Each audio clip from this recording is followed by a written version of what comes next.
Looking at this notes, graphing rational functions 2, you're doing the same steps that you did with Mrs. Beyer. That's why I say steps to graphing, parentheses, repeat, reminder, refresher, whatever you want to say. It's the exact same things, but I filled in the blanks. We first want to find the vertical asymptote or asymptotes by setting the denominator equal to 0. Remember, the first thing that you want to do here, though, is factor and then set each of those components equal to 0. We'll have an example like that.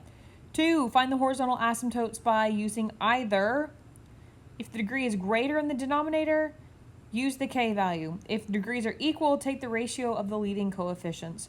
Plug in an x value in each section to find where the graph should be.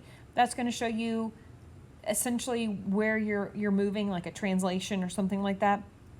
And then you're going to follow the asymptotes to draw in / sketch, and you know that sketch and draw have the same definition from geometry. So let's look at this first one. Before I even start looking for asymptotes, I want to factor. So I get 1 over x minus 1, x plus 1.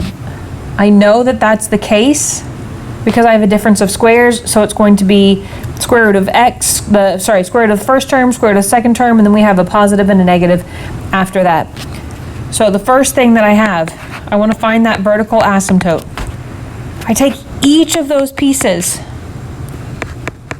and set it equal to 0. When I do that, this gives me x equals -1. This gives me x equals 1. So down on my graph, I'm going to draw in those asymptotes.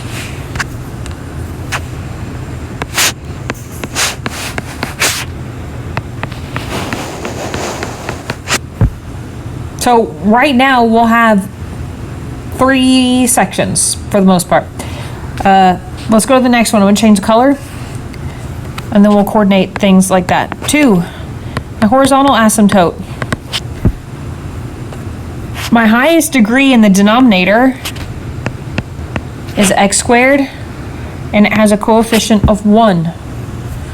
I have no x squareds in the numerator, so this implies that my horizontal asymptote is y equals 0. I'm going to draw that in.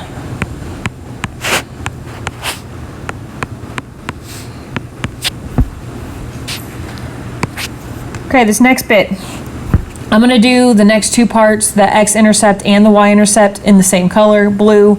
Everything else will be in black. So 3, we'll look for the x-intercept. And when we do that, that means this is when y is 0. So I have 1 over x squared minus 1.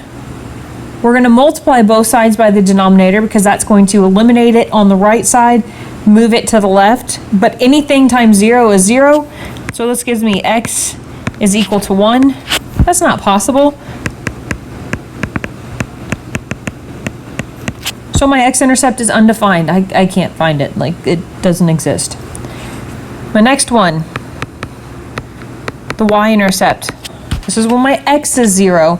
So I have y is equal to 1 over, and I'm going to substitute in for the factored form. So I have 0 minus 1, 0 plus 1. You don't have to, but I'm just going to do it like that.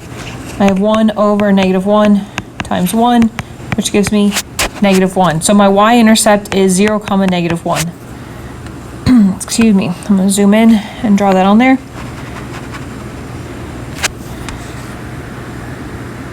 Then this last bit, I'm going to do it in black.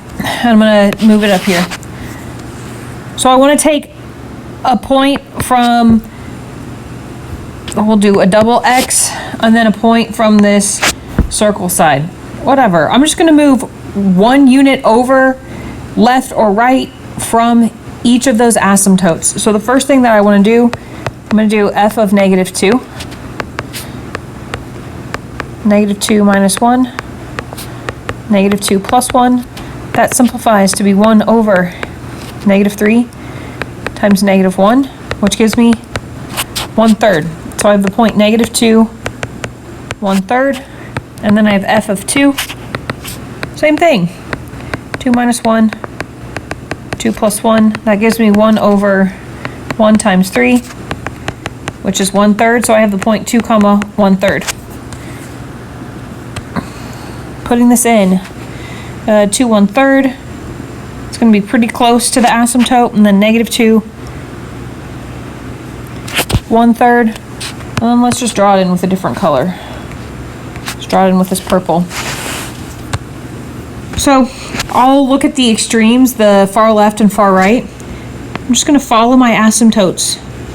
And I know that I can't cross them, and I know I can't touch them, so it's going to be close. I'm just going to do the arrow. Same thing on the far right.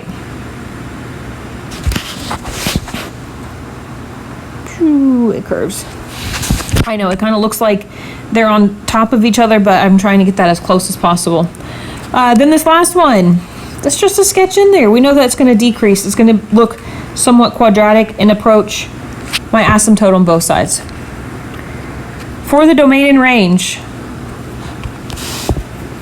remember this U is saying union. It's combining every part of the domain, every part of the range. We're not writing and, we're not doing anything else like that. So the first piece of the domain is that double X section, sorry. So we have -infinity 2, it goes all the way up to the asymptote, but it doesn't touch it, that's why it's parentheses. Union, well, what about the middle section? I'm starting from one asymptote going to the other, so I have -1 to 1. Union, my last asymptote, all the way to infinity. The range, I'm just looking at it from low to high and going from there. You can see that I'm going all the way down to -infinity from here, and then I'm going to go up to that horizontal asymptote, union, horizontal asymptote, all the way up to infinity. Let's look at this next one. I don't need to factor this one, it's already simplified. It's simplified as much as possible. So, 1, we're going to do our vertical asymptote. Vertical asymptote is I'm going to set the denominator equal to 0. So I have 2x minus 3 equals 0. That gives me 2x equals 3, which gives me x equals 3 halves, which is 1.5. So sketching that in.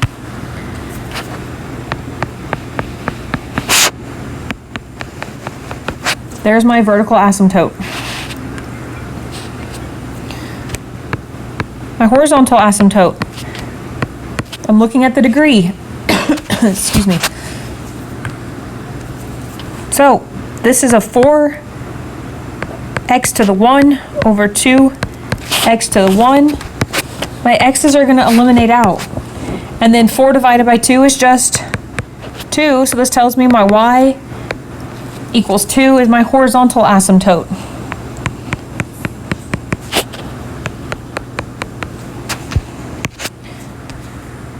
Again, I'm going to do 3 and 4 in the same color. X-intercept, I have, I'm going to move it over, 0 equals 4x minus 5 divided by 2x minus 3. I'm going to multiply both sides by the denominator.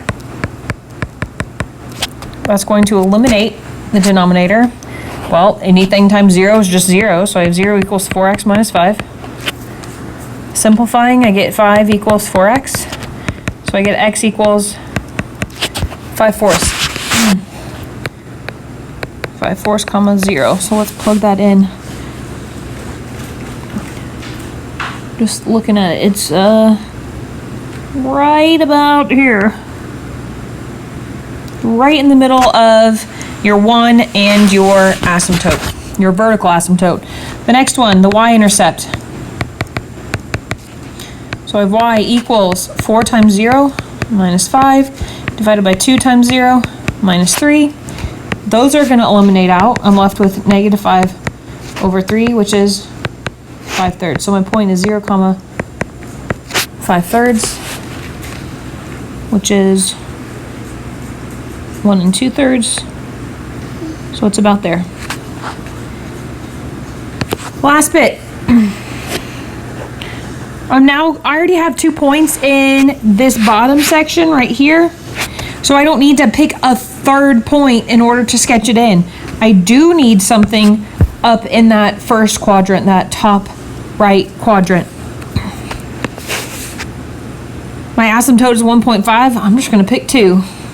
Or I could pick 3. Let's pick 3. F of 3 gives me 4 times 3 minus 5 divided by 2 times 3 minus 3. 12 minus 5 divided by 6 minus 3 gives me 7/3. So 3 7/3 is about here. And then I'm just going to take this and I'm going to sketch in the rest of my graph. Remember, it's close to, but it's not actually touching it. I know it looks like I'm touching it, but I'm not trying to. Down here comes close. Up here, I'm going to curve it and go up. This one is going to have 2 parts to the domain, 2 parts to the range, because I have 2 parts to my graph. I start with negative infinity, and I go to that asymptote, which is 1.5. If you wanted to use the fraction, you can. Union, 1.5, and then I go on to positive infinity. Down here, negative infinity, I go to my horizontal asymptote, which is 2. Union, 2, and then I go all the way up to positive infinity. You got this. I know you can do it.